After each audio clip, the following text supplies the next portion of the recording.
तो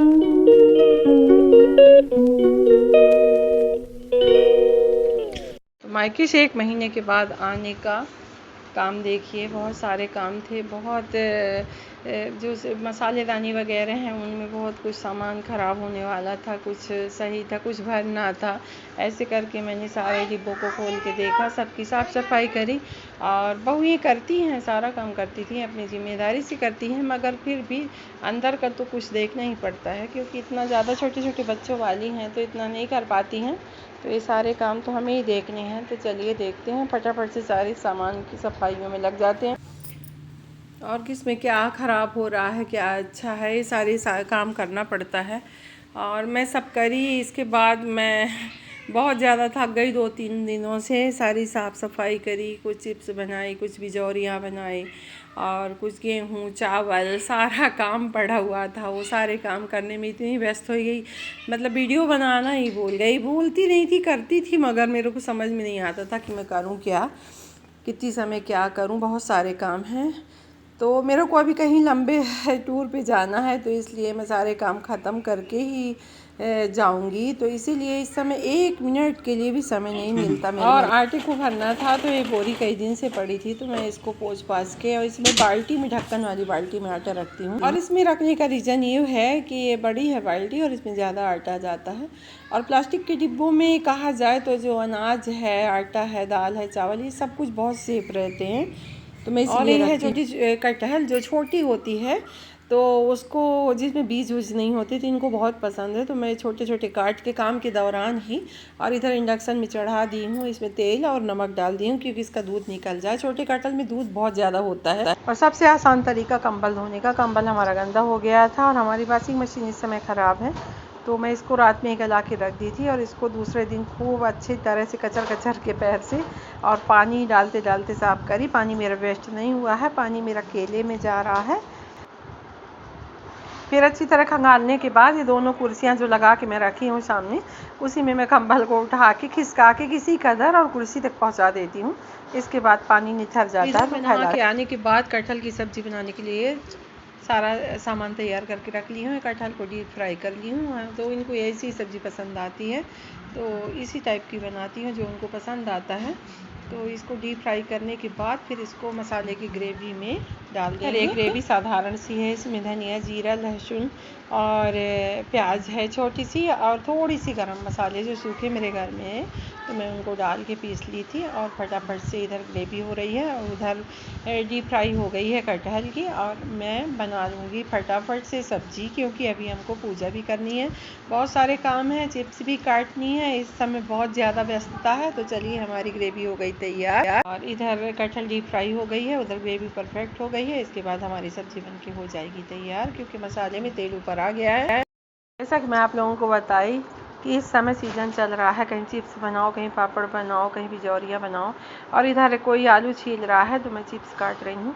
और चिप्स काटते काटते थोड़ी सी दुर्घटना भी हो गई, मेरे हाथ में बहुत ज़ोरों की लग गई। और ये देखिए, आलू भी इस साल मेरे ख़राब निकल रहे हैं।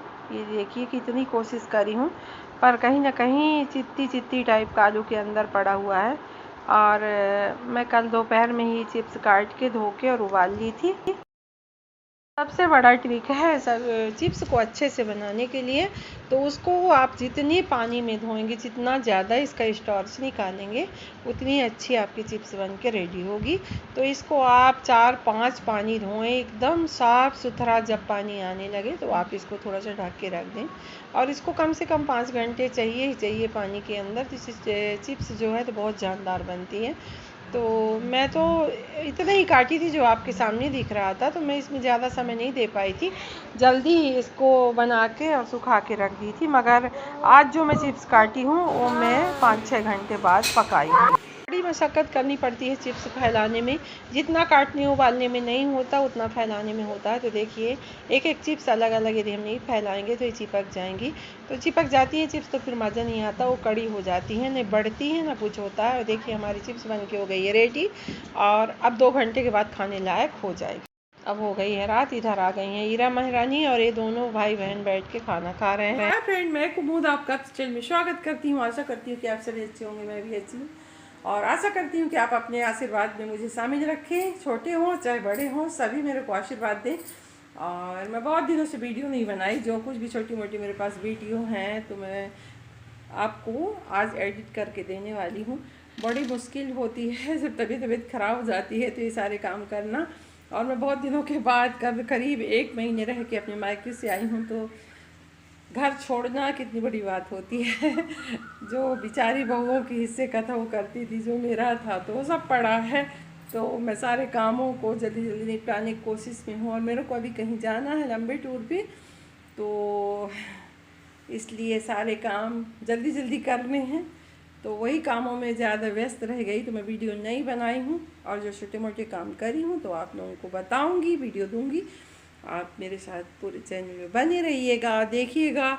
और मेरी वीडियो पसंद आए तो लाइक करिए, कमेंट्स करिए, शेयर करिए, सब्सक्राइब करिए फ्रेंड। आज सोमवार है, सोमवार के दिन पशुपतिनाथ की पूजा काजल शुरू कर रही है। तो इसको मैं सारी थाली सजा के रख दी हूँ कि ले जा बेटा पूजा करने के लिए। तो देखिए मैंने इसमें क्या क्या रखा है। की पूजा होने जा रही है, आज हमारे घर में काजल कर रही है, तो उसके लिए एक ऐसी थाली है जो कि सुबह भी पूजा किया जाए और शाम को भी उसी सामान से पूजा किया जाए। शाम को बस गरम प्रसाद बनाया जाता है, तो उसके लिए मैंने थाली सजा के रखी है। तो इसमें जो भी शंकर जी को पसंद है वही सारी चीज़ें हैं। तो इसमें भस्म है, इसमें गुलाल है, प्रसाद है, हवन है, दूध घी है, और दही है, शक्कर है, दूध है, चने की दाल है, और मौली रोली सब कुछ है। तो अब चलिए, अब ये जनेऊ है जो शंकर जी को ज़्यादा पसंद है, और धूप है, और इसमें फूल है, धतूरे के फूल हैं और उसके मदार के फूल हैं, जो कि अभी तोड़ी नहीं हूँ मैं। हाँ हेलो। जैसे कि आप लोगों को पता है कि अभी बैसाख का महीना लग गया है। बैसाख का महीना बहुत उत्तम महीना माना जाता है दान पुण्य के हिसाब से, तो और ज़्यादा। तो इसमें आप घड़े का दान, पानी का दान, प्यार लगवाओ, कुआं, तालाब, बावड़ी, बाग बगीचे आदि के निर्माण कराए हैं। और खूब सारा दान करें, धन का, अनाज का दान करें, कपड़े लत्ते, सोना चांदी जो भी आपके पास है तो आप दान करें। पंखा का दान आप ज़रूर करें, और जल का दान ज़रूर करें। तो एक घड़ा मैं हर साल एक देती हूँ, तो हर कोई व्यक्ति देता है, मैं बस नहीं देती हूँ। जिसको गले में कलावा बांध देते हैं घड़े के, सोना खड़ा नहीं दिया जाता है, और घी और सिंदूर से इसमें टीका लगाया जाता है, क्योंकि ऐसा करने से शुभ माना जाता है। और इसके बाद फिर अपने मानदान को, पूज्य को दिया जाता है, जिसे वो पानी पिए तो हमको पूर्ण हो, हमारे भांजे भांजी पिए। तो आप लोगों ने कहावत सुनी होगी कि चली गोरी पनिया भरन को, तो मैं पनिया भरने चल दी हूँ अपने ननंद के घर, ज़रूरी है भरना। और मैं और काजल जा रहे हैं, अभी बज रहे हैं सुबह के 9, और ये नज़दीक ही है, उनका घर बहुत दूर नहीं है। तो कहे चलो पैदल ही चल के भर आते हैं। तो मैं चल दी, और काजल हंसा रही है कि मम्मी आप कैसे कमर में घड़ा लेके चल रही हैं। तो मेरे हाथ में हो रहा था दर्द, तो मैंने चिप्स भी काटी, तो मेरा हाथ बहुत दर्द कर रहा था, इसलिए मैं घड़े को कमर में ही अटका के और चल देती हूँ। और घड़ा भरने के बाद वहीं पे उसी के यहाँ से पानी ले ली थी, क्योंकि मेरे पास हिम्मत नहीं था अब घर से पानी लेके जाने का। तो रुचि के यहाँ भर ली और तनु को दे के पैर छू ली। और भांजी को ही देना चाहिए, इसी में बहुत पुण्य होता है। और जो भी मेरे पास सामान था वो भी मैं ले जाके और तनु के घर में रख दी और पैर पड़ ली। और ये हो रही है शाम की पूजा। श्री शिवाय नमस्तुभ्यम, श्री शिवाय नमस्तुभ्यम। शंकर भगवान की पशुपतिनाथ की पूजा हो गई। और इधर पूजा संपन्न करने के बाद काजल अंदर चल जाती है। और देखिए इतने बच्चे, इस समय 4 बच्चे हो गए हैं, इतना लड़ते हैं, इतना धमाचौकड़ी मची हुई होती है, और गेट खोल के बाहर भागने की फिराक में रहते हैं। और इधर आज 3 लोग को व्रत था सोमवार का, तो मैं बना रही हूँ धनिया पुदीने का आलू। तो ये पुदीना, अदरक और धनिया मिर्ची डाल के मैं इसको पीस के फाइन सा पेस्ट बना लूँगी, क्योंकि धनिया पत्ती बाज़ार की थी तो इसमें कोई कलर नहीं था, ये खुद की पीली पीली हो रही थी पहले से। तो इसको मैं थोड़ा सा पीस लेती हूँ। पीसने के बाद जो है तो इसको फिर आलू के साथ ग्रेवी का काम कराएंगे धनिया पुदीने से। मैंने आज जो चिप्स काटी थी तो वो एक यही चिप्स है जो उबल रही है, और रात में ही मैं चिप्स फैला दी हूँ, जिससे कल सुबह के लिए मेरे को आसानी रहे। को डाल के तेल डाल के जीरा डाल दी हूँ, थोड़ी सी हरी मिर्ची डाल दी हूँ ऊपर से। और इसके बाद हम डाल देते हैं इसमें टमाटर, क्योंकि आज सोमवार है तो ये लोग टमाटर खा लेते हैं, तो इसमें डाल देते हैं टमाटर। टमाटर गलने के बाद फिर इसमें डाल देंगे जो ग्रेवी तैयार करके रखी थी मैं धनिया पुदीने की। तो आपको सूखी बनानी हो तो आप सूखी बना लें, क्योंकि एक बार मैं आपको दिखा भी चुकी हूँ। इसमें डाल देती हूँ नमक, और इधर पूड़ी हो रही हैं और इधर आलू की सब्ज़ी बन रही है और लौकी की बना डाली हूँ मैं सब्ज़ी। इसमें चलिए डाल देते हैं ये ग्रेवी जो तैयार है। तो फ्रेंड, आप इस टाइप का आलू बना के यदि व्रत में खाएंगे तो आप इतना टेस्टी लगेगा आपको कि 4 चांद लग जाएंगे आपके फलाहार में। तो आप इस टाइप के आलू ज़रूर बनाएं और खाएं और दूसरों को भी खिलाएं। तो देखिए, अब इसमें हम डाल देंगे आलूओं को, और आलूओं को डाल के थोड़े टाइम के लिए चला देंगे, क्योंकि जो इसकी ग्रेवी है तो आलू के अंदर तक चली जाए। और यदि आप इसको सूखा खाना चाहते हैं तो सूखा खा लें, और यदि रस से खाना चाहते हैं तो इसमें थोड़ा सा पानी ऐड कर दें, तो आपको बहुत शानदार सी सब्ज़ी बन के तैयार मिलेगी। और फिर इसके बाद आप इसके ऊपर से नींबू डाल दें। नींबू सब्ज़ी पकते में कभी नहीं डालना चाहिए, क्योंकि नींबू का रस फिर कड़वाहट देने लगता है गर्म होने के बाद। तो आप इसको ठंडे होने के बाद चाट के तरह नींबू डाल के खा सकते हैं। फ्रेंड, हमारी सब्ज़ी हो गई है तैयार।